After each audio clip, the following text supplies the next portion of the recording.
Preview.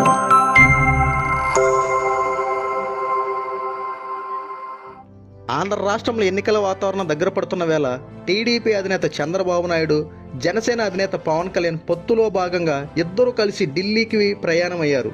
ఢిల్లీలో ప్రధానమంత్రి నరేంద్ర మోదీని కలవడానికి సర్వత్రా సిద్ధం చేసుకున్నారు. కానీ ఇలాంటి తరుణంలో అందరూ మాట్లాడుతున్న మాట, టీడీపీ, జనసేన అలాగే బీజేపీ పొత్తు కూడా కన్ఫర్మ్ అయితే ఆంధ్ర రాష్ట్రంలో టీడీపీ, జనసేన ఓట్ బ్యాంకింగ్ పెరుగుతుందని చెప్పి ఈ కోణంలో ఆలోచిస్తున్నారు. కానీ ముఖ్య కారణం జగన్మోహన్ రెడ్డిని ఓడించడం ప్రధాన కారణం అయినప్పటికీ టీడీపీ అధినేత చంద్రబాబు నాయుడు, పవన్ కళ్యాణ్ కలిసి నరేంద్ర మోదీని కలవడానికి కారణం వేరే ఉంది.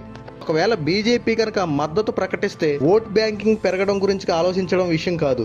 ముఖ్యంగా టీడీపీ అధినేత చంద్రబాబు నాయుడు, పవన్ కళ్యాణ్ ఆలోచించిన విధానం ఏంటంటే, ముందు ఆంధ్ర రాష్ట్రంలో వ్యవస్థను మార్పులు చేయాలి. అది బీజేపీ తోడుగా ఉంటేనే పని జరుగుతూ ఉంటుంది.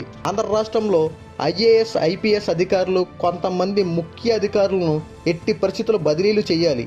లేదంటే ఆంధ్ర రాష్ట్రంలో టీడీపీ, జనసేన ఓట్ బ్యాంకింగ్ పోయే అవకాశాలు చాలా వరకు ఉన్నాయని చెప్పి ముందుగానే గ్రహించిన చంద్రబాబు నాయుడు, పవన్ కళ్యాణ్ ముందు పొత్తులో భాగంగా బీజేపీ మద్దతు కోరుకునేది ఐఏఎస్, ఐపీఎస్ అధికారులు కనుక బదిలీ కొంత మేరకు 12 మంది అధికారులు జగన్మోహన్ రెడ్డికి సంబంధించిన మనుషులు ఉన్నారు. వీళ్ళు కేవలం జగన్మోహన్ రెడ్డి మాట విని రాష్ట్రంలో ఓట్ బ్యాంకింగ్ అవకతవకలు జరిగే అవకాశాలు ఉన్నాయని భావించి ముందుగానే వ్యవస్థలను మార్పులు చేయాలి, అధికారులను బదిలీ చేయాలని చెప్పి బీజేపీ మద్దతు కోరడానికి వెళ్ళినట్టు కొన్ని వార్తలు వస్తూ ఉన్నాయి. అంతేకాకుండా ఆంధ్ర రాష్ట్రంలో జగన్మోహన్ రెడ్డి ఏర్పాటు చేసిన సచివాలయం వ్యవస్థ స్ట్రాంగ్గా ఉండడంతో ఓట్ బ్యాంకింగ్ గండుపడే అవకాశం ఉందని చెప్పి ఈ రకం కూడా భావిస్తూ ఉన్నాయి.